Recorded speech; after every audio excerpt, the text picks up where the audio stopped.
vergogna se mi emoziono. Ovviamente mia sorella Barbara,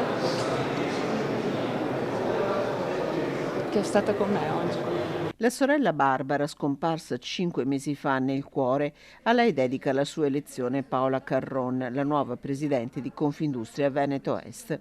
Trevigiana, consigliere delegato del gruppo Carron, per i prossimi 4 anni guiderà le 5.062 imprese riunite dalla fusione di 4 realtà territoriali: Padova, Treviso, Rovigo e Venezia.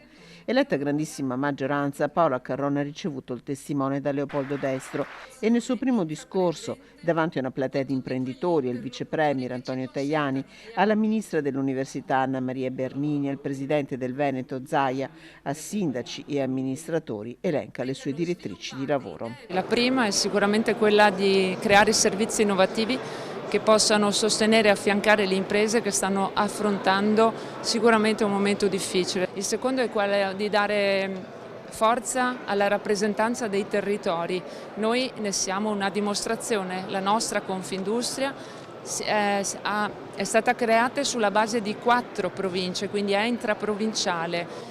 E la terza è quella della forza della rappresentanza. Ecco, noi oggi dobbiamo essere consapevoli che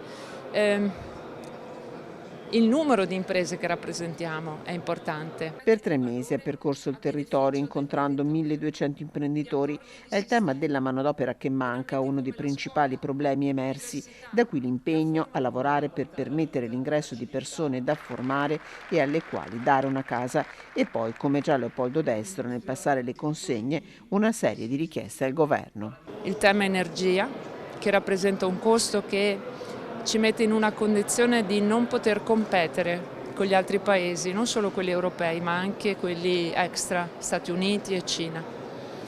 C'è il tema 5.0, è un tema fondamentale, le imprese hanno bisogno assolutamente, il prima possibile, di investimenti per l'innovazione e la tecnologia.